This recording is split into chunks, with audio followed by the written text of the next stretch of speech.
Hello everyone, and welcome to this week's episode of the Birdie Golf Club Podcast. Similar to last week, I am not going to bore you all with my voice at the start of this podcast. We're going to get straight into it, but as a little teaser, maybe if you hang around till the end of the episode, I'm just going to talk about this week in golf, the news that we've had, what's happened, obviously what happened at Pebble Beach, Jacob Bridgman just experiencing what every single one of us fear doing as a golfer out on a golf course, especially as prestigious as Pebble Beach. At the time he decided to do it, Morikawa waiting in the fairway for 20 minutes. It was just incredible television. So we're going to talk about that. We're going to talk about what I think is a huge miss by Adidas or Adidas.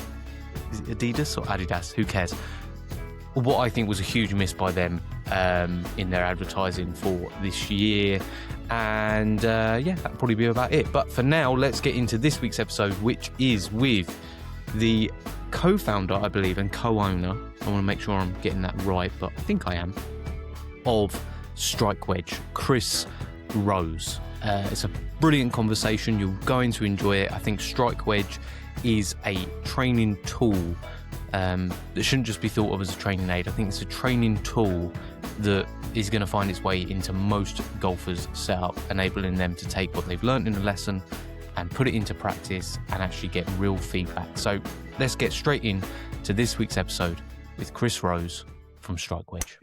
Most of our work now is just a lot of marketing, creating videos, creating content, and we just find it quite fun. So it's, it doesn't feel like work, to be honest. Nice, yeah, because originally I'm guessing you were just in the coaching sort of business. Is that where your sort of origin story started from? Yeah.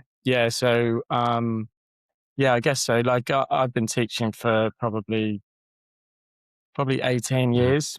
Did my traineeship in the UK at Edgbaston Golf Club in Birmingham.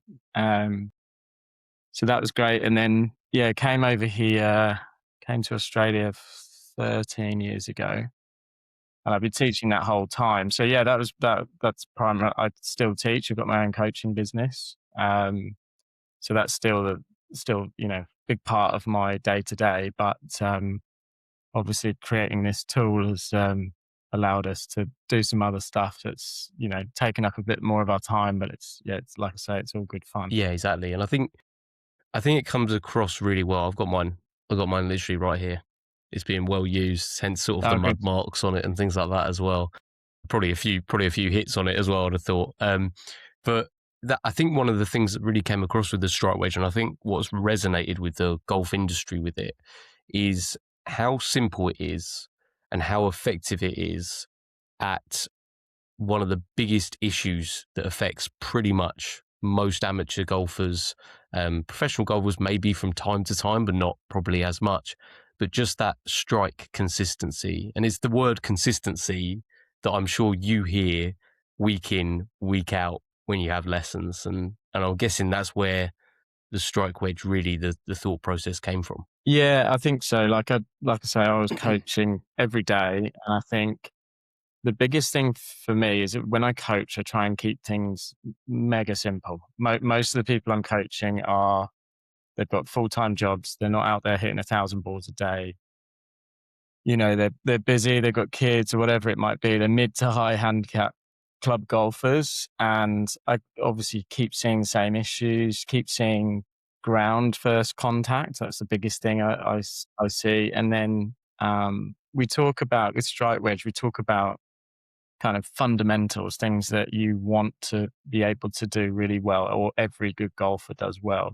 And so what I try and do when I teach is just strip it back to those fundamentals, rather than kind of try and build swings that maybe look like Adam Scott's. It would be nice if we could all swing like that. But the reality is people haven't got the time to do it, and it may not even be worthwhile for them to actually improve. So my main kind of thought was, right, how do we create a tool that improves ground interaction? Because that's one of my kind of 5 fundamentals. I say mine, it's not mine. It's impact factors, right? So it's ground interaction, where you're hitting the ground and how you're making contact with the ground. And so obviously the main use for the wedge was that, like you just whack it in behind the ball and avoid it. But then we thought, like, how can we fix some other things? Like, two of the other things that I really focus on with people are strike location. So where are you striking the ball? Out of the face, toe, heel? What's your tendency? Whatever your tendency is, we can nudge it away from that tendency. And then controlling path, although a lot of people are pretty good at controlling path from what I've seen. Like they're consistent with it. It might not be great, like they might be miles over the top.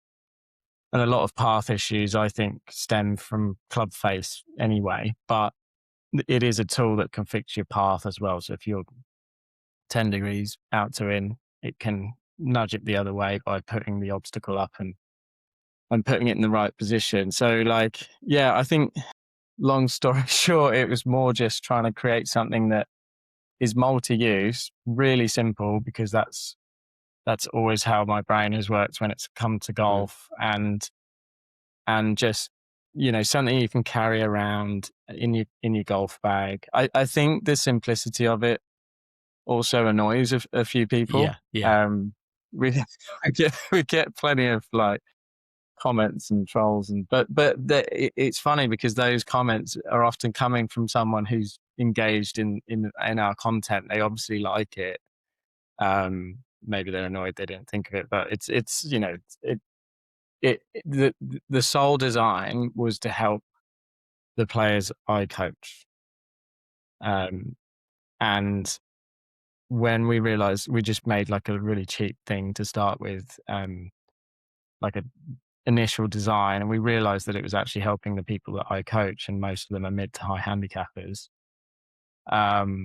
That's when we realized, I guess, we had a product that we could sell to the masses. So yeah, that's where it all started, just with my students, basically. Yeah, I love that. Yeah, you're always going to get those people. I'm sure the guy who invented the traffic cone had plenty of people sort of whinging that they didn't do it first, right? And that they could replicate it. Well, too late. It's done. I see that a lot. So was the strike wedge as we see it now, in the structure that it is, obviously I've got mine here and you've got the add-ons as well to the side. Was that kind of the first iteration of it, or was this like quite a complex process with quite a few prototypes, obviously, as well? Yeah, we made, but I didn't mention, but my sort of co-founder, mate, and business partner is Toby. He's I wouldn't tell him to his face, although he probably watched this. He's a bit of a nutty professor. He's kind of like the brains behind the product stuff. Obviously I was in the trenches, like coaching every day. So I was saying to him, this is what I want because this is going to help them. And then he'd go off, design something, make it cheaply, and we'd test it. I reckon we had about 10 different versions. The original one was black. It looked horrendous, to be honest. It didn't have the walls. It didn't have the holes. It like all the other, you know, it just looked like a doorstop. And we get plenty of doorstop comments, because it, you know, it is shaped like a doorstop. They're not wrong, I guess. No, they're absolutely right. And we've joked about that ourselves. Like it is actually a really good doorstop as well.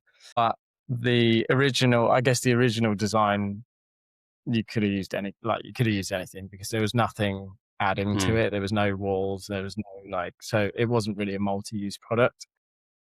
And I just used that originally with my students. And then we quickly realized that it would be really useful to have all these add-ons. Just quickly to interrupt the episode, sorry to scare you, but if you do want to pick up a strike wedge, make sure you check out the episode description.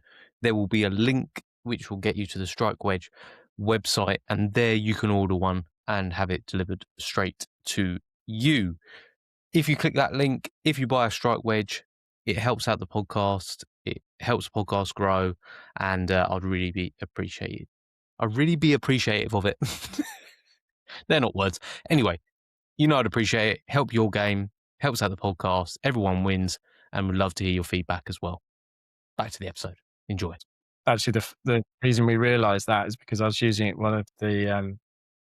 of the women that I teach, she was doing a really good job of moving her low point forwards because the wedge was there, but she kept doing it by coming over the top. Right. Yeah. That that is a way of like shifting your low point forwards, is actually swinging way over the top. So I was like, to Toby, I said, can we just add a wall on the side of this so it stops her coming over the top? So that was why we created that. And then we realized, we could move the walls around and just play around with uses of it. But yeah, I guess the main thing that it's fixing is low point. So where you find the ground or ground interaction, strike location, and path. They're the three things. I guess in a very subtle way, it can also help with club face, because what we found, we've spent a lot of time with sort of quite a lot of elite players in Australia. Luckily, Toby knows a lot of them because he used to play. He's a much better player than me. And so he's mates with a lot of them, and we've watched them use it, and they tend to be very meticulous on where they point the thing. Mm-hmm. We've just observed them, and they tend to line up that leading edge really precisely with the club face. So I guess you could say it's a good club face tool as well. Sure. Yeah, because it's actually giving you what would be a sort of straight club face, essentially. Which a lot of people struggle with, right? Yeah. 100%. I think like a lot of amateurs I watch use it. It's a bit general. It's not strictly true, but some of them are a little bit blasé with where they place it. Like it can be pointing like 40 degrees out to the right. And I'm like, do you want to just nudge that a little bit? But you tend to see with the top players, as I guess in any sport, they're very precise with what they're doing. We've spent a lot of time with Blake Quindred, who used to be DP World. He's playing Aussie Tour now. Tom Power-Horan, both Aussie Tour, both good friends with Toby, and I'd say they're mates now that I've met them. But they're very precise when they use it. Like that, you just watch them use it. The other guy is Kevin Yuan, who's Asian Tour, who does really well on the Asian Tour. And yeah, you just watch them use it, and it just shows you how kind of precise these players are. Like there's just the finer things and the details that they look at. And I guess through the last year, this thing's blown up a bit, and we've been able to spend quite a lot of time with these people, and it's been so useful for me, partly as a coach, but also just my playing, like just watching how they are a little bit more precise than I am when I play or when I set the ball or whatever it is. But it's interesting to watch. Yeah. I think what it does is it does a great job of taking, what it's like, and you've probably seen it time and time again, of an amateur golfer will go to a range and they'll get 100 balls and they'll finish them in 20 minutes. Right, because they're just, it's even worse if there's one of those auto dispensing things and it's just like bang, bang, bang, great, sweating, I had a good time. My golf's no better, but it is what it is. What I think the Strike Wedge does a great job of is that immediate feedback and the reset, and almost getting people to kind of start having a routine. Admittedly, it would be a range-based routine, obviously, but it gives them that idea of actually, I do need to readdress the ball. I do need to make sure I'm doing all these same things. Otherwise, I'm hitting that wedge and I'm not really learning anything, right? So I think what you said there at the end, like the learning, the feedback is obviously really important. Before we created this, I was using all sorts of things. I was using like towels, bottles, boxes. I was carrying shoe boxes to the range and putting them in certain spots to get people's path the right way. So I'm just a huge fan of like constraints, anything that you can use to pop in the way to get someone to feel a certain thing.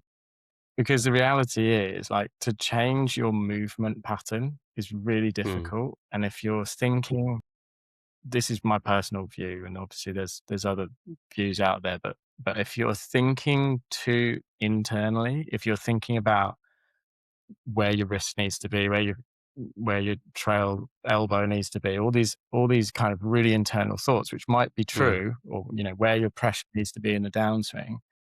I think if you're solely focusing on that, then it can be difficult to achieve it and maintain your kind of skill. Because what I see is if I give someone really internal advice, and sometimes it works for people, but a lot of the time if I do, they tend to, or their skill level tends to drop, especially initially, because they're thinking so much about what movement they're trying to make. I mean, grew up in the UK. So I did A-level PE, right? And I remember learning in A-level PE about a theory that was like the stages of learning. And it's kind of shaped the way I coach. And I guess it's kind of shaped creating products like this, because there's like I think it was Cochrane, and I might have the name wrong here. I'm not even going to say who I think it was. But the theory is, it's kind of like cognitive stage of learning is where you're a beginner basically, and you're really thinking about what the movement needs to be. Someone's told you this is how you got to hold the club, and you've never done it before, so you're really thinking about that, and you almost forget that you've actually, you've got to hit the ball. And so at that stage, it's going to be really internal. It's difficult to perform the skill. So it's very hard for that person to go out and play their, amazing golf, because the best golfers are in kind of this flow state when they get out there. They're not thinking too much about the technique because they've already built it. And, this theory, I think, calls that autonomous. And nowadays you might hear people say it's a performance. That's performance phase kind of training. You go out and you just look at targets and hit the ball. You're trying to shape it, or it's a bit more advanced. I think that's when people can play their best golf. And I guess that it's a roundabout way of saying this tool allows you to self-organize without having to think of all the internal swing thoughts. And that's our kind of mantra, is that we get it. We understand that mechanics and technical stuff is important, but this is a tool that allows you to reach that without having to think. It's really the way you think. It's without having to think too technically or too mechanically. And I think it's certainly helped me like achieve certain things. Like if someone says, when I was younger, you're coming over the top, you've got to swing out that way. If they just put something there, I'd be like, oh, okay, I've just got to avoid that. Okay. And you start doing it. And it, just from my experience, it really helped. And I get it. Like there's definitely room for, technical stuff, and you want to make a massive movement change. You've got to probably think quite internally at that point, but don't expect your performance to be great, because it's not going to be. There's going to be a lot of sort of reps to do before you can get to a point where your skill comes back. I think, from my experience anyway. Absolutely. I think that's where the golf industry seemed like a big change over this past sort of 20 years, because it used to lessons would always be golf swing focused, wouldn't they? And trying to get everyone to look a certain way, look like your Adam Scotts, and everyone's body is different, especially, I'm 33. The reality is my swing is probably not going to change a lot now, between now and when I hang up the clubs at the end of the, hopefully never, but that's the sort of, that's really what I think has been recognized in the industry and is coming through now, that, like you said, the strike is so important. Somebody probably does have a ceiling with their golf based on their movements, but if you can get them to the top of that ceiling, how much more fun are they going to have? Right. And yeah, 100%. I just think like it's so exactly what you said there. There's definitely, like if you came to me and said, look, I'm not going to work anymore, and I've got all this time to change my movement, and we might have a look at it and go, well, let's do everything we can to get Dave hitting the greatest shots he could possibly ever hit, because he's got all the time in the world to do it. Let's do it. But the reality is, yeah, all right. Maybe we'll get a sponsor. Yeah. But even then, like, I don't know. I would wonder if, like, maybe we'd just put the focus on striking the ball really well, like getting really skilled, and whatever kind of funkiness that you might have in your swing, let's just keep it there, as long as it's repeatable and it works. Yeah. And you see that on the tour. Like, I'm watching all these tournaments, whether it's in person or on TV, and I'm looking, especially Americans, like they all swing it so differently. They're all different. But they all do those five, I talk about these 5 fundamentals. They all do these 5 things at impact, and that's hit the ground in the right spot, hit the middle of the face, they control path, they control face, and they do it with some speed. If you can do those 5 things, you're going to be good at golf. Like, it doesn't matter what your swing looks like, you are going to be good at golf. And I get it. Like, there's going to be people that say, oh, but what if this? I think the skill and the art in coaching is knowing how to shift the player so that they can achieve back to those 5 things, those things that impact. So the way I always coach is, and I'm not saying I'm the messiah of coaching, but this is just the way my brain works. You start with the ball flight, and you learn this in your PGA training. You start with the ball flight. You then look at impact, and then you look at the person. And I think a lot of people, especially on Instagram and social media, they'll start with the person. And that's, I don't mind online coaching as long as the coach knows what the ball's doing and the finer things that are happening at impact to cause that before they start recommending things on the swing. Because I think there's so many, with the advent of video and all the rest of it and the Instagram perfect golf swing, it's like the reality is some of the funkiest looking swings are creating the best ball flights. And, it's not always the case. Sometimes you've got a perfect looking swing like Adam Scott and a perfect ball flight like Adam Scott. He's got it all. It's just horrible, really, isn't it? I hate watching him. It makes me feel bad. I saw him at the Australian Open and I was just like, God, he's just still, I don't know how. But I guess he's case in point, isn't he? He is like the epitome of the 100 out of 100 golf swing, right? You'd mark it and go, wow, unbelievable. Hits the ball great.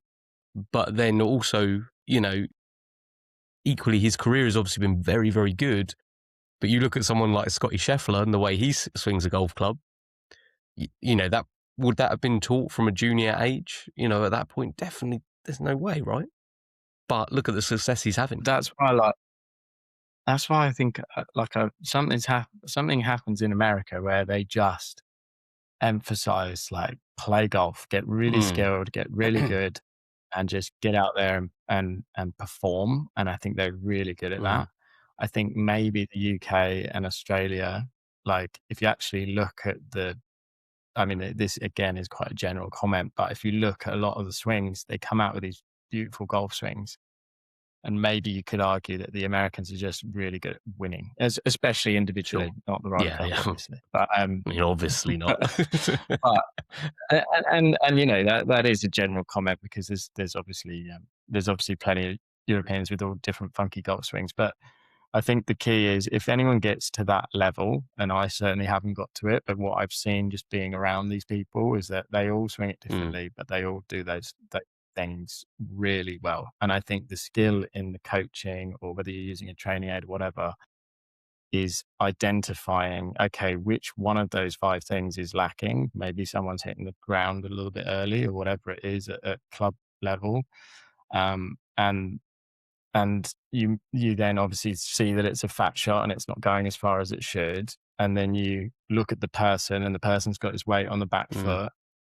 Well, you could tell that person to shift their weight, and that definitely works with some people. But for others, they react really well to just putting something in the way. And the end result, the net result is the same. They still shift their weight, but they've been able to do that through a different way of thinking. So that's all we're trying to promote. And honestly, it's not for everyone, but I think it works well for a lot of people, especially if they haven't got a huge amount of time to think too much. Yeah, I've got, I had sort of 2 case in points, because the weather's been dreadful over here, went to a simulator with a couple of friends, brought the Strike Wedge along. And there was one friend in particular that I knew would benefit from it because he's been on the podcast in the early days, and we talked about the fact that he just doesn't think when it comes to golf. He's just out there hitting a ball. Like, he doesn't think about angles, like nothing like that. It just doesn't transfer. So if I was to say to him, you need to move your weight forward and, you need to do this and kind of have that feeling of rolling over on the left, he doesn't have the feelings. Like, they're just not there. But we put the strike wedge back there, and it's got to the point with him where actually he's taken up just playing with hybrids because he's so used to just hitting the ball fat that he just needs that help through the ground interaction, basically. Yeah. And we put it behind him, set it up at the right distance with the chart and everything like that. And I think he was hitting like a 6 hybrid or something, so we set it up to about a 5 iron, sort of 6 iron sort of distance. And it was amazing, like the instantaneous feedback that he got. I mean, he hit the first one, and I think he absolutely pured the first one without even thinking, and he really wasn't thinking still, because he hit it the next time, and he actually hit the wedge and didn't even realise. Like that's how little feel he has. Like in the nicest way, he's actually gets the ball around pretty well, and he was like, oh right, okay. The next shot after that, he hit it really thin. And we're like, well, you're moving your weight so far forward, and you've done that just through that being there, and then proceeded to hit some great shots afterwards with that sort of immediate feedback. And it was quite impressive to see that case in point of what you're talking about there, where that golfer maybe struggles with the notions and with the words, and what their body needs to do. Just having something there that's set up at the right distance, so it's not going to give them wrong feedback, is huge, really. And that was pretty cool to see. That's great to hear, because the whole thing we were just trying to do to start with, like, this wasn't a business to start with. I was just trying to help the people that I teach. So I think, like, I quickly realized in golf I wasn't going to play for a living, but I was briefly at college in the US. I didn't stay there very long, because I realized while I was out there that I liked coaching more. I'd end up like trying to help. I didn't know anything, by the way, but I was trying to help all my teammates on the range rather than actually practice myself. So I knew just always a coach. I liked helping. Yeah, I knew I liked helping people, and I liked the theory around everything, and I've delved pretty deeply into that the last 20 years. And I think, like, just hearing stories like that is really cool. That's what makes me feel like it's all worth it, because there's someone on the other side of the world who's using the product and getting something out of it.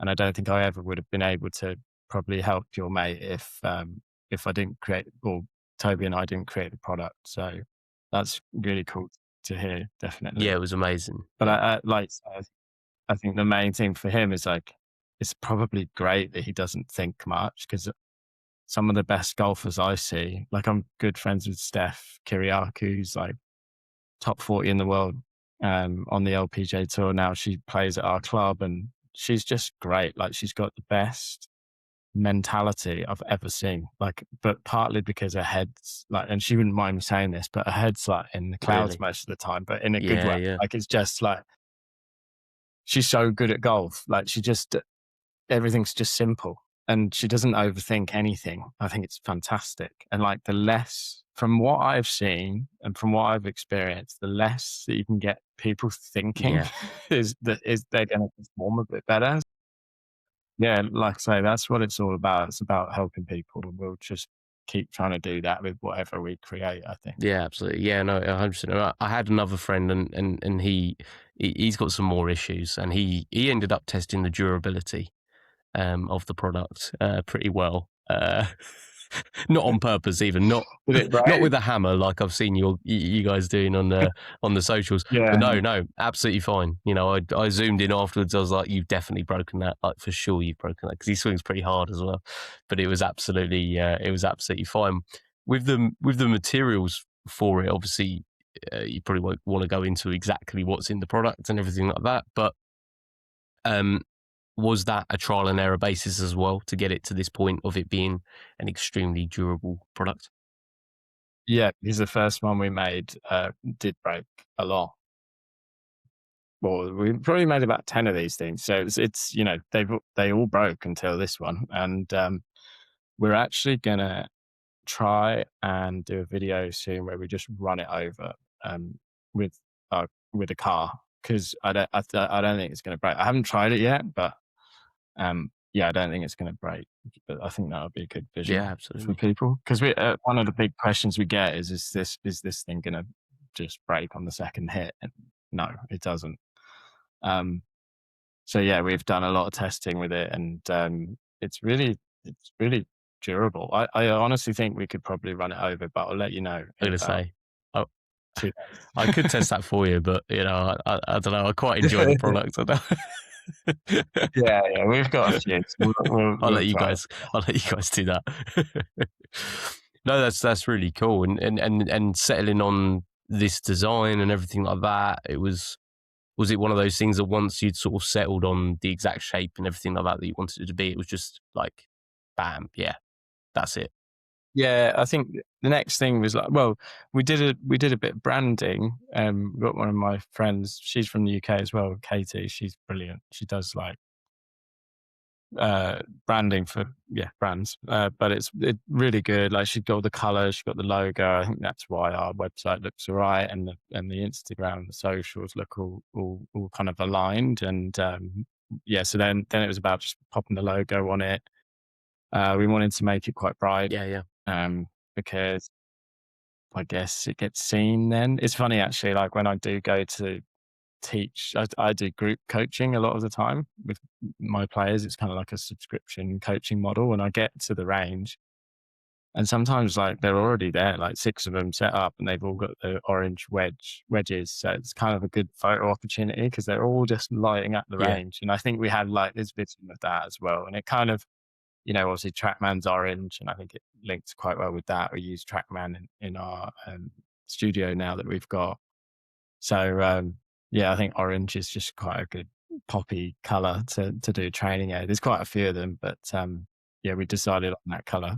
Black wasn't really standing out, to be honest. No, that's it. No, I think the orange is a good choice as well, because it's enough where it's kind of, it's in your peripheral vision, but it doesn't like dominate your thoughts through the swing. It's kind of like it's there, but it's enough. It's a good shade of orange. Whoever picked the shade of orange did well. Yeah. Oh, that's good to hear. I'll let Toby know because he's the product guy. Toby's been getting a lot of shout outs in this podcast, hasn't he? He really has.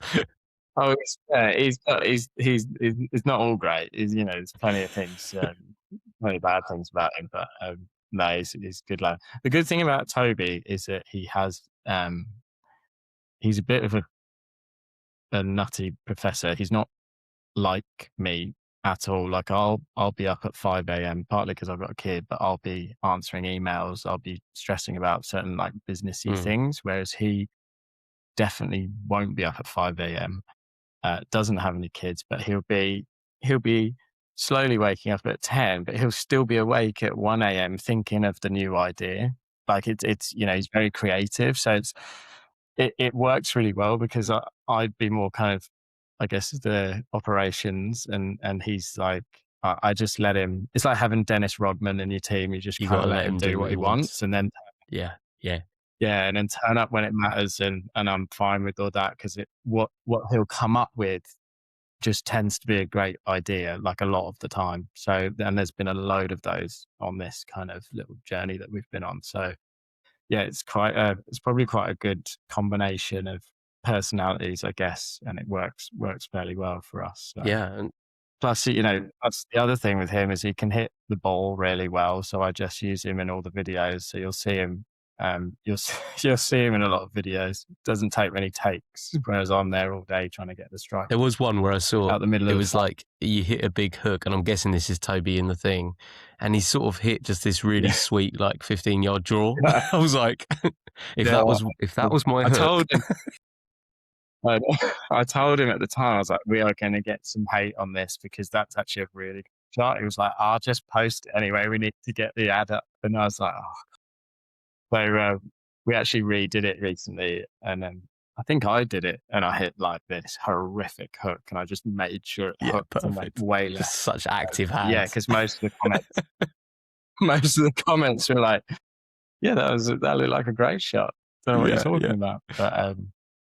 But yeah, it will fix hooks if you do hook the ball. Yeah, absolutely. Yeah, I'm a horrific heel striker. That was like one of my big things. Yeah, okay. First session, I just popped it down, made sure obviously that it was sitting with the wall to the right-hand side, so I had to kind of pull the club, sort of the feeling of almost pulling the club in towards, and I was hitting it out the toe like pretty quickly, and that is, Good. I mean, that any time I've been to a coach, that's kind of what they're always looking to do, right? Shift to the opposite and then find the middle. That's kind of, so case in point. And that's good coaching. Like for me, like it's not about while you're on the range, and this, like, if I can give any advice about practicing, I think like while you're on the range, it's not about hitting a load of perfect shots, because like, what's the point? It's like scoring 10 goals in training. Like, what's the point? You just do it in the game. I know you've got to practice and practice, but and there's a lot of talk on it at the moment of like varying your practice. I just think like if you're working on skill, you should probably be doing some kind of block practice where you're just ball, ball, ball, ball, ball. If you're working on building skill, so if you're working on building skill, that I think that's quite important. But while you're doing it, it's absolutely fine. In fact, it's essential to fail. Like, just keep failing, because if you're not failing, you're not learning anything. You're not moving away from your tendency. You're not really gaining anything from the session. And like you said earlier, some people get to the range, they get 100 balls and they hit them in 20 minutes. And like, I don't know what they've gained from that. It might be fun for them. And if that's the case, if that's all they want, then absolutely fine. But like, if they're trying to get something out of it, I'm constantly saying to people, don't worry about being perfect here. You're here to kind of experiment, really. You're here to like play around. And, you know, if you're a fader, try and hit a massive hook. Like, just see what things do. Test the boundaries, and you will end up, like you said there, somewhere in the middle probably, which is going to be better than maybe where you were. I was going to ask you actually, like, how do you, like, you say you're a heel striker. How do you, I mean, the obvious thing is if you're hitting shanks, but like, how would you test It it? happens. Do you play the face, or do you put tape on the face, or what are you doing to see where you're striking You it? know what?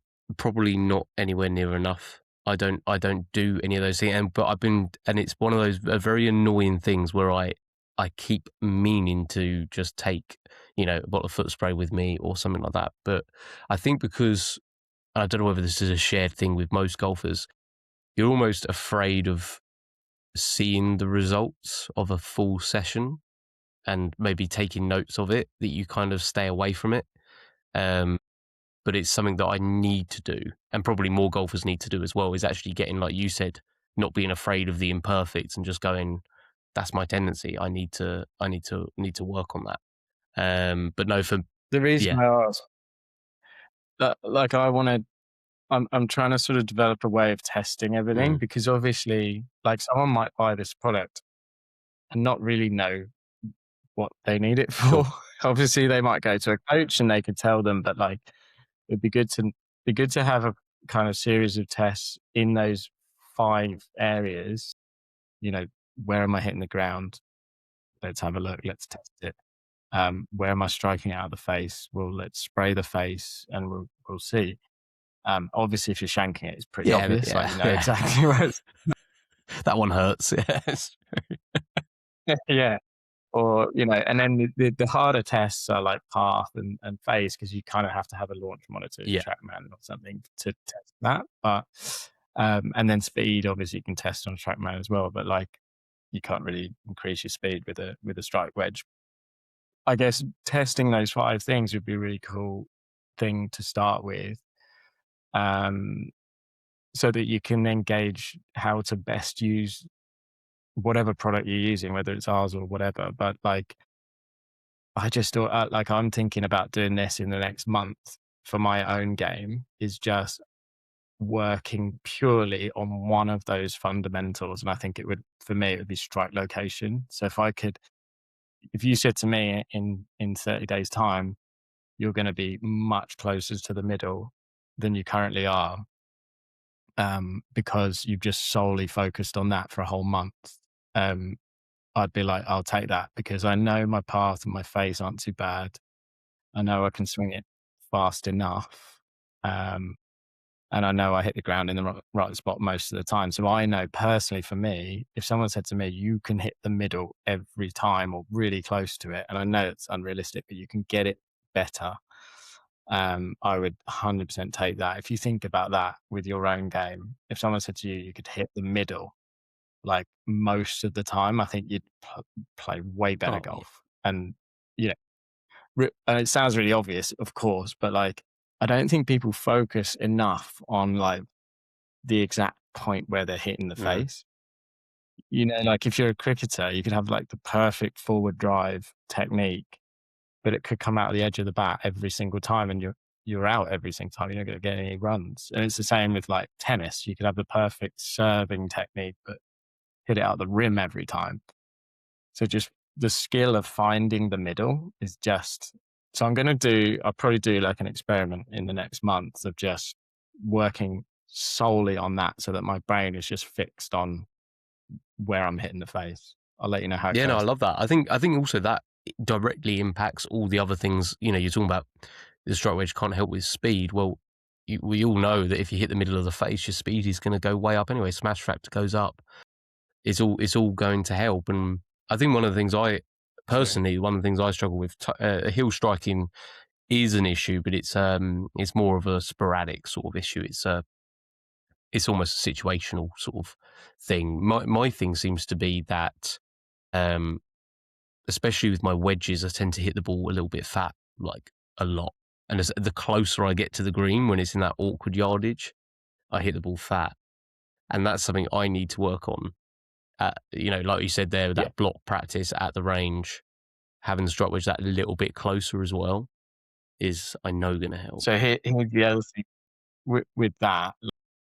Obviously, being a coach, I get it. Like there could be like fundamental reasons you keep hitting the ball fat. Like there could be, I haven't seen you swing, so you'd have to go, right, he's fatting it. It's not going as far. That the ground interaction is too far back. We can use this tool perhaps alongside some kind of technical advice, whatever it might be. Or it could just be as simple as put the tool in and try and avoid it. Like we don't really know. But I guess that's a kind of caveat to what I was saying earlier, is there's still a place for obviously all the technical stuff. Like I'm a coach. We have a load of affiliates or ambassadors, we call them now, for Strike Wedge, and most of them are coaches. We like to really support the PGA members and the golf coaches throughout the world. So I'm chatting to these people a lot, and we're all on the same wavelength because we're all doing the same job. And so I'd never try and like back down what they're doing, because they're doing the right things. But some of these tools just make the job a bit easier. That's all I'm saying. So it can be like a supplement to what they're doing. So in your case, it would be interesting to see your swing, and obviously the issues, and I think it could, like I say, sometimes it is as simple as popping it in behind, but sometimes there might be something that's causing it. But that's the skill in the coach. If you've been living under a rock, then you wouldn't have heard of the ShotScope LM1. But if you're like the normal person, the normal golfer, then it is anything anyone can talk about is the LM1, and how exciting it is for average golfers, everyday golfers, to have a launch monitor in their bag. And the LM1 is coming soon.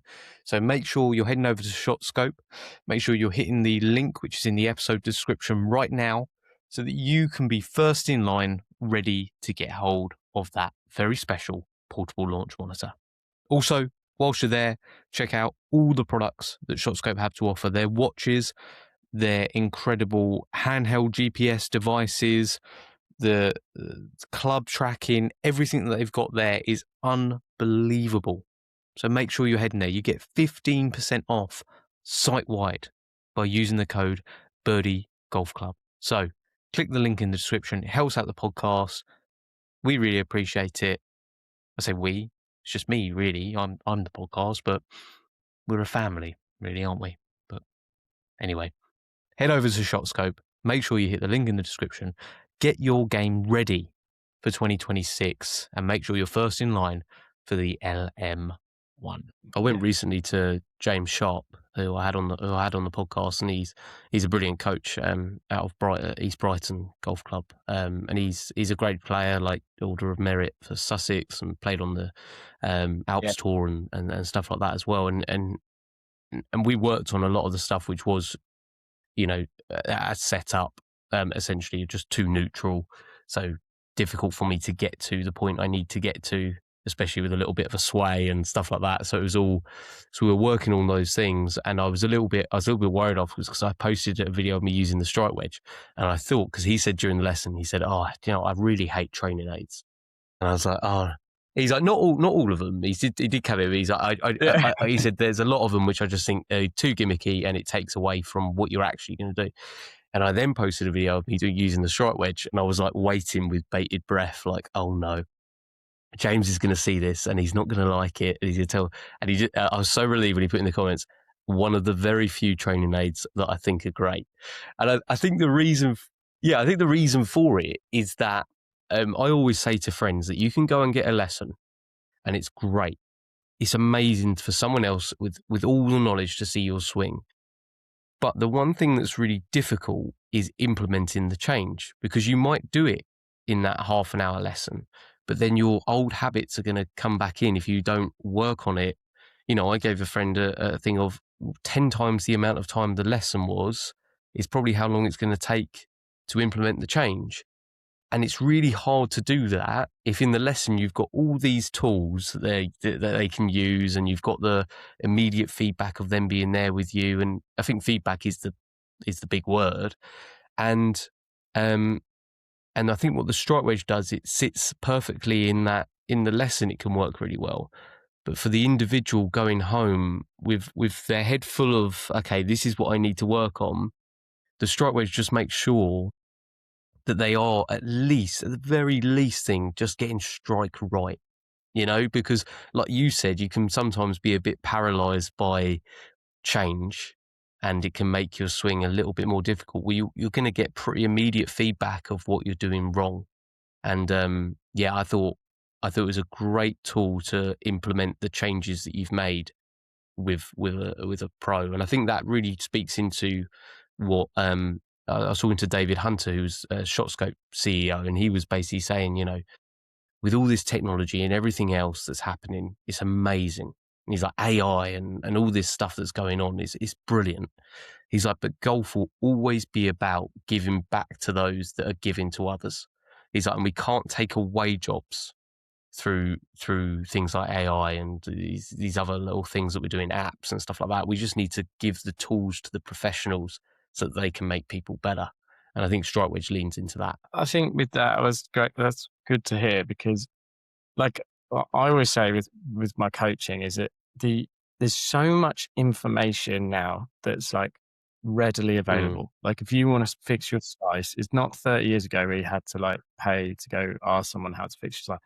You can find out in 30 seconds. Like everyone knows that you've got to swing from the inside and close the face to the path to draw the ball. So that's not valuable anymore. There's no value in the information, but the value, like you just mentioned there, is implementing. And if there's anything that can help you implement, like we just say, like nothing beats doing it. Like you just got to do stuff. And whether it's golf, life, business, just do things and other things will happen. That's why I say, like on the range, mess it up, just try things and mess up, because failing is just vital to move in any direction.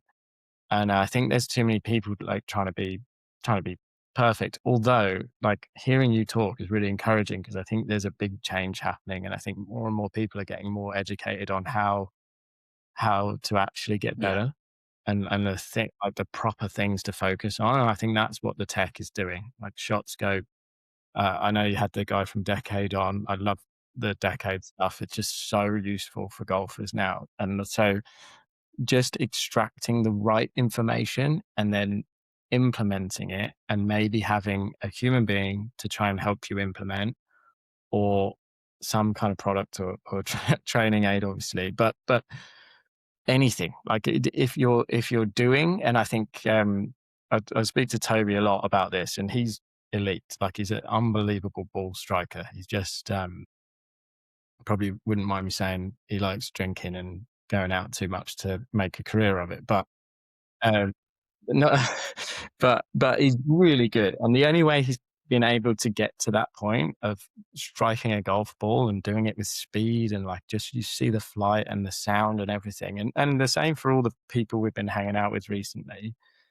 is obsession. Like they're just absolutely obsessed with it. And they get good guidance from the right people and good advice. But at the end of it, they figure everything out on their own, really. And they have a few things to help them, but they are there just grinding. Like I mentioned Blake Windred earlier, and he's just a lovely guy. Like he's an Aussie guy. He's a member of the Australian here. Toby's a member there as well, which is great. But we spent a bit of time with him recently and just chatted to him about everything. He's got a great short game. Like it's ridiculous. I was watching it. I was like, how are you even hitting these shots? And I was just asking him all these questions. And most of what he was saying was he messes around a lot. Right. So he also loves doing it, by the way. He's completely obsessed with it. But he will stand there and he doesn't care if there's 3 members on the other side of the green. He'll grab a 7-iron and try and hit a flop shot with it and like just test boundaries all the time. And he'll scull it across the green or something. But he's trying things. He's constantly trying. He doesn't care what anyone thinks of him. And then suddenly he grabs a lob wedge and it's just magic. So this is easy. Unbelievable. Yeah.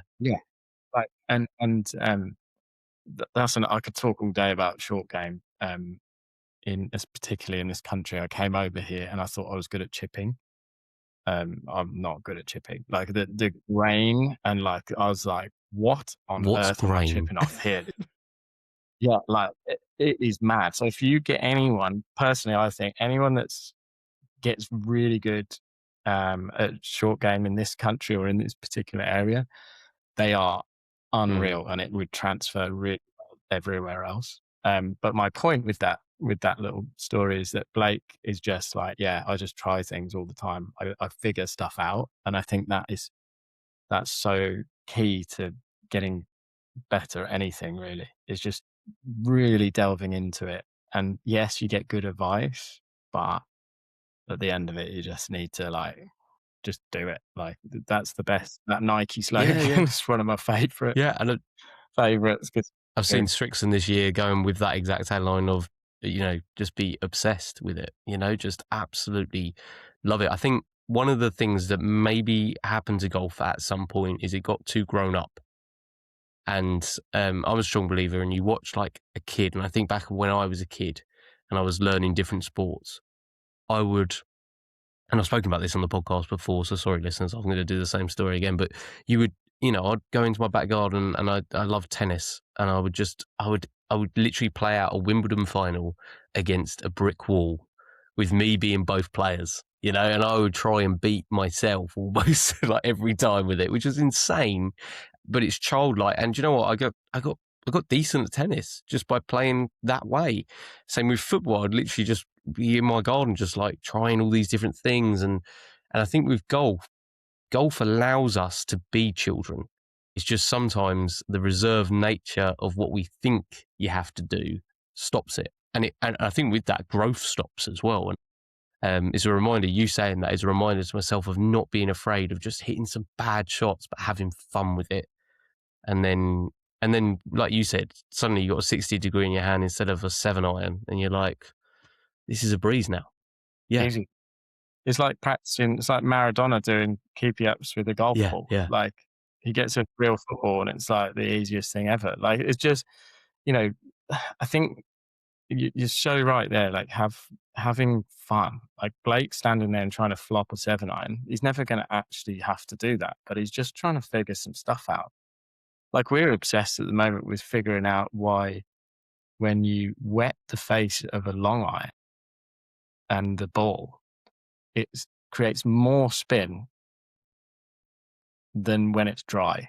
And we've put this all over the socials. That doesn't seem to add up. So if there is anyone listening, can just tell us why. So yeah, there's a crossover point. So the longer clubs with wet conditions, and it's general because we tested it in kind of very sterile conditions, but like you wet the face of the longer club, hit a wet ball, and it creates more spin than if it's dry. We tested all the clubs, and with Toby, it crosses over about a 9-iron or a wedge, where it then starts to react how you'd think it would. Because with a wedge, when it's wet, it spins less. It's not grabbing on the face way as less. much as it. Yeah. It doesn't grab; it just slides up the face.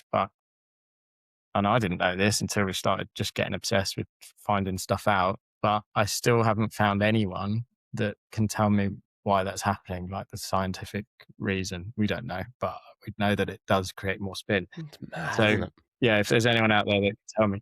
I know there's a ping, apparently there's a ping study years ago, but I can't find any information on it. So It's going to be one of those equation ones, isn't it? Like S plus, it's going to be.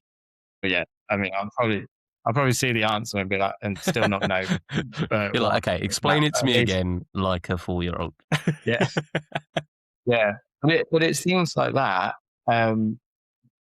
We don't really need to know, but we're just obsessed with it. So we really want to know. Like, I really want to know now. And the same with, and you mentioned the other sports like football growing up, especially in England, like everyone at lunchtime, everyone pretends to be their favorite player. And like, I'm probably better at football than golf, to be honest.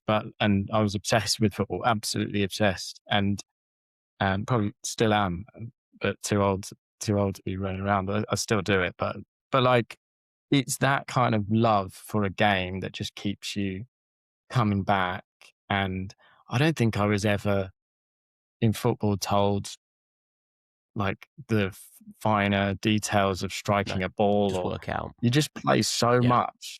Yeah, you figure it out. And I think golf is obviously more technical, so there has to be a bit, but God, like let them figure it out a bit, because I think there's a lot of self-discovery and self-organization that goes on with learning anything really, any sport. I love using football as a crossover, like reference point for my friends, because we're all sort of kind of getting to that age where I stopped playing 4 years ago, I think, or 3 years ago or something like that, because my ankles were just done.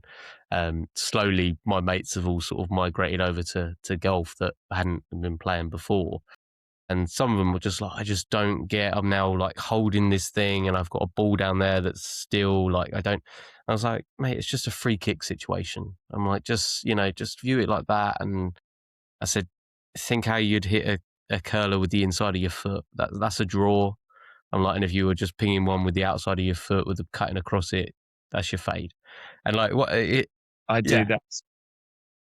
At the start of a lesson or whatever it is, if they've turned up and they're new, I just ask if they've played any other sports and if I can relate it to those sports. But yeah, often football I just talk about Beckham free kick is a draw, and Roberto Carlos with his left foot is is a fade. But yeah, it's the same thing. It's like, how do you create the curve on the ball? And I think if you can put it in their language, then it helps a lot. Tennis is quite a good one. I was going to say, like the crossover. Tennis is probably the best crossover, right? It's got to be. Yeah. Well, baseball, I suppose, would be good, but they tend to have very baseball swings, then, don't they? And it's sort of like, right, this is you're going to swing this way. That's just the way it is. Yeah. They do, but yeah, it's like anything like that where you're trying to propel something in a direction as fast as you can, or athletically, you'll see the sequence is very similar. Like javelin. I'm not a boxer, but like a big right hook and it's body first and then the strike. Yeah. It is. So there is definite crossover in most sports, actually. So it's quite easy to relate to a lot of different sports when you coach. Yeah, absolutely. And Chris, I mean, Strike Wedge has obviously probably exceeded your expectations as far as like, is this technically still its first year of it being out? It is. It's actually been, so since we properly start, I would say proper start was like middle of last year, because that's when we organized all the logistics. So where the product comes from, the distribution. We have distribution in the US, we're just about to get UK, Germany, and here, of course, like we send the ones to the Australian market. But all these things that like we didn't have a clue about have only really been so like middle of last year. So I guess like 7-8 months. And so in that time, we've been able to help, I think, over 20,000 people now. And so like that's all I really like. The biggest thing is just making sure people are getting better at golf, or at least understanding what it takes to strike a ball better. Like that's the biggest thing we're trying to achieve with it. And the more people we can help, obviously, the better. And it's still so early. Like we've built an app that comes with the product, which we're still trying to build out. It's okay at the moment, but I think it can be better. But that's what we do now. Like we're constantly working on things like that. So it will just get better and better. And the people that have already bought the product will always have access to that app that comes free with it. I guess that's a bit of a differentiator as well. It's like, yes, you can use a bottle or a towel or a box. Like I used to use all that stuff as well, sure. but it doesn't come with information. It doesn't come with the protocols that we try and implement. We've also got like a lot of slow-mo footage on there of different impacts, which is quite cool. That was another actually really good idea from Toby. We decided to hire a camera for a week that you can record impact at like 40,000 frames per second. Wow. Yeah.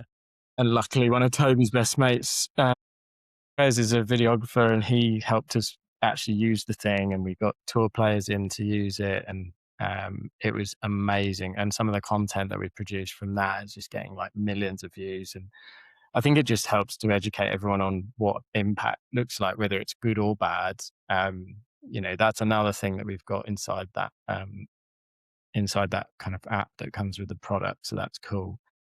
But yeah, we'll keep building that out and keep just trying to help people. And that's our goal, really. We get plenty of trolls, as you can imagine, but it's really, nowadays, it's like water off a duck's back, because the way I look at it is like, you've obviously looked at the product and you obviously like the idea of it. You're just annoyed about something. And it's more of a reflection on them, to be honest, most of the time. So I'm just like, look, if it's not for you, that's absolutely fine. Like it will be for a lot of people. And those people are the ones that I'll spend my time with and focus on.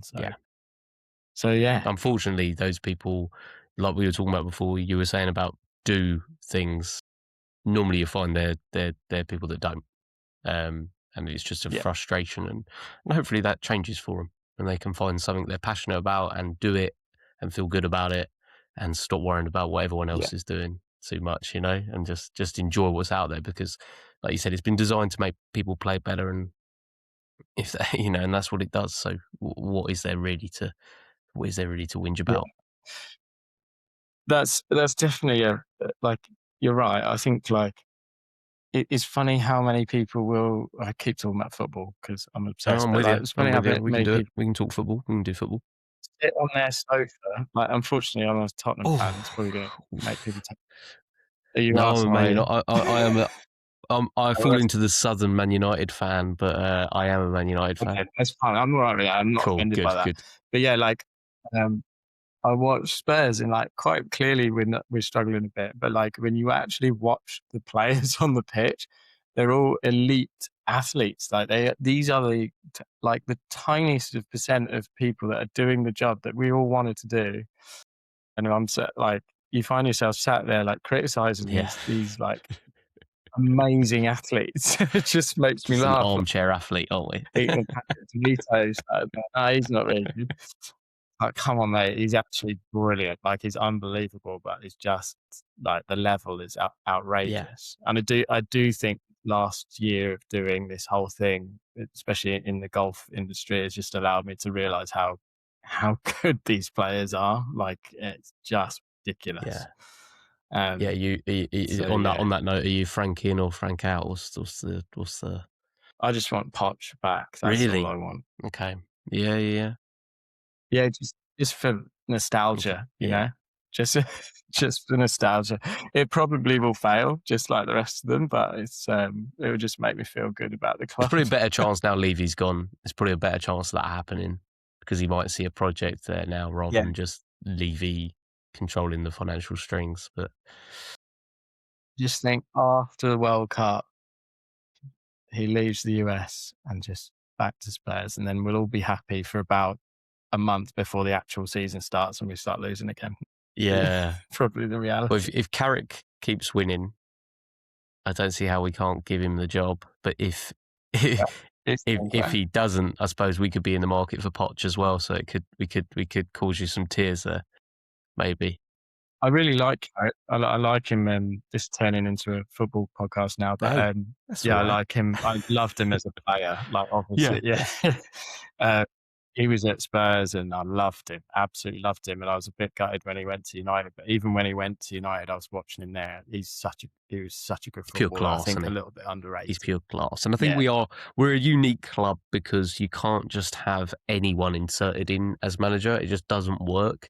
You do need someone who's got some roots in what the 90s and 2000s were and what it meant before that, and I think you see that immediate change. So it's been pretty exciting. It's been fun to. My son is like 5, and his first match that he watched the full 90 minutes of was the Arsenal game, and it was unbelievable. I was like, yeah, this is what it was like to be a United fan. This is it. Not the last 10 years. I was really close. I was really pleased about that result as well. Yeah, I bet. Yeah, you're welcome. Although I think we've got you this Saturday. I think, or this Sunday. I think. Oh, that's fine. That guy will be able to get his hair cut soon, I reckon.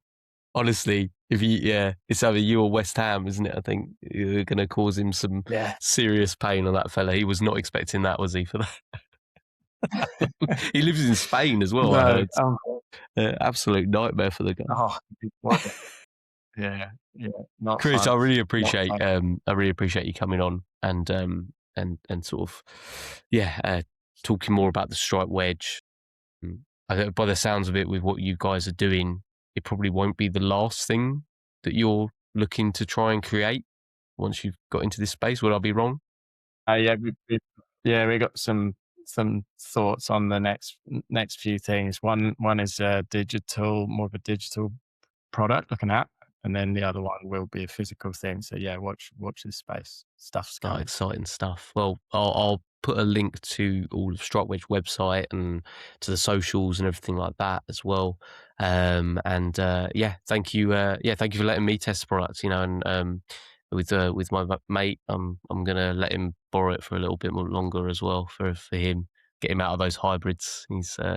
It's a full bag of hybrids at this point. Yeah, like just on that as well before I go, like anyone that does get the product and needs any help with it, then just DM us on Instagram if you're on there, because we're still like, yes, there's a lot of people that have done, but like if you need any specific help with it, like you need to know what you need to use it for or whatever, just reach out, because we always get back to people on there. So just so everyone knows. Absolutely. That's brilliant. Thank you so much, Chris. And I hope you have a nice rest of your day. End of my day here, but rest of your day there. Yeah. Thanks, Cheers, Chris. Thanks. I hope you enjoyed that. It was a really good conversation. I thoroughly enjoyed talking to Chris. Sorry we went a bit off tangent. We sort of spoke a bit of football, but that's what this is. It's a conversation. Honestly, the Strike Wedge is a training aid.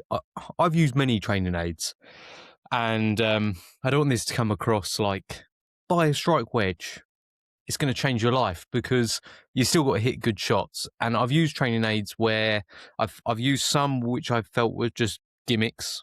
I've used some where it's hard to replicate the feel when you've used them. And then take them away and you can't get it. Strike Wedge is just really good at enforcing what we're all trying to do, which is just perfect strike, or try and get as close to perfect strike as we can. So I hope you enjoyed that, and I enjoyed talking to Chris, and hopefully there's some more opportunities where we can sort of make some content together down the line.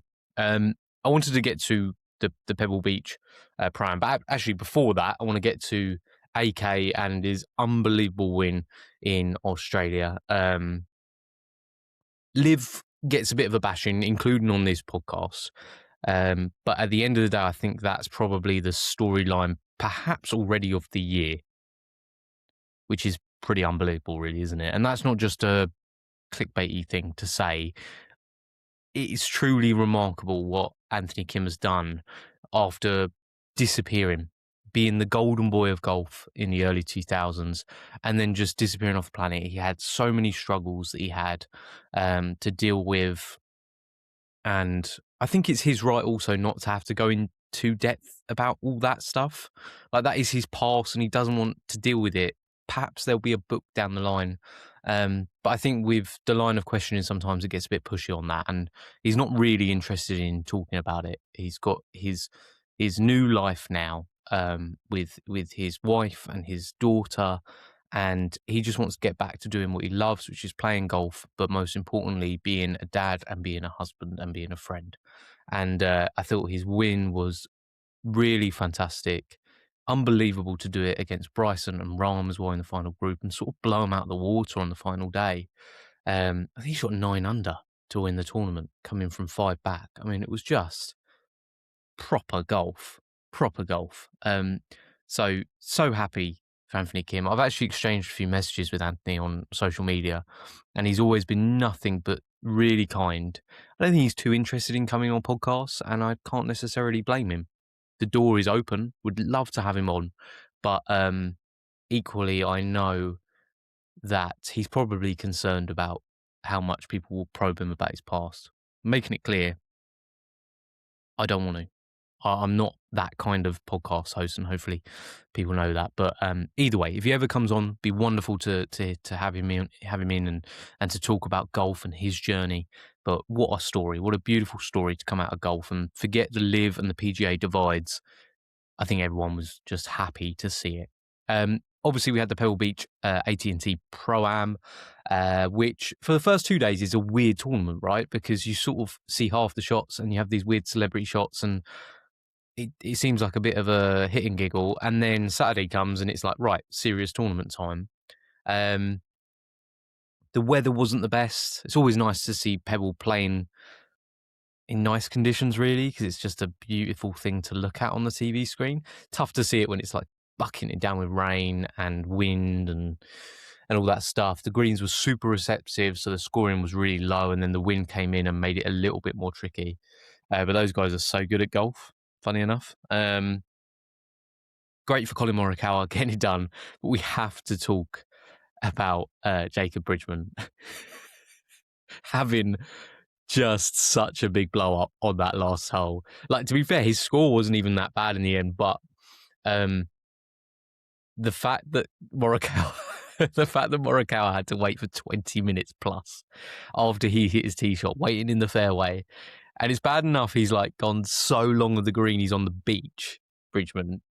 Like, he then duffs that one into the water and then decides that he, rather than hitting that shot again, he's going to go all the way back in line with the tee box, all the way back to outside of the bunker, which is basically up to near where Colin is waiting again to hit his next shot. And I just thought it was just poetic. Like, I mean, he then holed the putt, I think, for a double, which was really impressive after all that. But it was just so funny to see what we all fear as golfers, right? We all fear being that guy holding everything up on the golf course. Pace of play is a hot topic. Everyone wants to talk about it, and we're all terrified of being that guy. And to see in the second to last group, with the winner waiting to hit a high pressure shot into the 18th, an iconic shot with that much wind as well, and holding him up, making him cold. Like, Morikawa was freezing by the time he had to hit that shot, and he still hit an unbelievable shot, so credit to him. But I can't imagine how much Jacob Bridgman just wanted to pick his ball up at that point. But probably a lot of money on the line, so fair play to him. He finished it out, he got it done, and it was great to see. Sometimes people complain about the US Open being so hard it makes them look silly, but sometimes it is fun to see them look a little bit silly because it's like golf is hard and you guys are proving it because you're the best at it. So that was great. Huge win for Colin Morikawa. Really nice to see him. I think he was talking about he wanted to get the fun back into his game and to feel like a kid again out on the course. And you got a sense of that. I saw him laughing and joking a lot with Sepp Straka. And yeah, it was just really nice to see him get that win. It means a lot to him. His wife came onto the green, both crying together. It's just, these guys worked very hard to be good at this game. Without, they had the financial reward, but these guys want to win. They want to win trophies. That's what they do it for. So big one for Colin. And yeah, really, really cool to see. Fun to see Tommy Fleetwood literally just raiding the Pebble Beach pro shop as well. Just such a fun era seeing Tommy just wearing what he likes, which is weird now, right? We're so used to these guys being tied to apparel contracts and everything like that. It's kind of weird just to see a guy just raiding pro shops week in, week out. But I love it. Again, he's being every golfer what they would do if they were in his situation. So really cool stuff, really relatable stuff, which is great. My final point of the week was I've seen the new Adidas, however you're going to put it, sort of media ad thing for the year. And it's a really cool advert, like goes through all the creators and the pros with Adidas and, not about playing by the rules and all that kind of marketing sort of stuff. But the fact they start it with Dame Laura Davies like smacking the ground instead of bending down to put a tee in. I know that's her thing. Like, there's going to be some people that listen to it and go, you're dead wrong. That's her thing and it's cool. Sure. It's not, though, is it? Just use a tee. Like everyone else uses a tee. I know there was a time where that was done, but that was before they made tees. And tees are very easy to use. Save the greenkeeping staff from watching you just smash apart their tee box for sort of no real reason. And it's stupid. Like, I really don't like it. I really don't like it. And the fact the advert starts with that, immediately I go, I don't think I'm ever going to buy another piece of Adidas clothing ever again. That's my little rant about it. Let me know what you think. It doesn't really matter. It's just not a huge fan of Dame Laura Davies. She did great golf. Don't like that. That suggests to me, don't like it. Anyway, it's stupid. Thank you. If you're here now, this is nuts because we are well over an hour. So I tell you what, flood the if you got this far, and I'm probably not a lot of you are, but put Dame Laura Davies in the comments. If you got this far, Dame Laura Davies, whatever you want to put, and your opinion as well. Would love to hear it. So thank you so much. Thank you for watching and listening to another week of the Birdie Golf Club podcast. As always, if you're enjoying it, thank you. I love doing this. If you could, leave a 5-star review, leave a comment, follow, subscribe, whatever you have to do. Thank you so much and see you all again next week.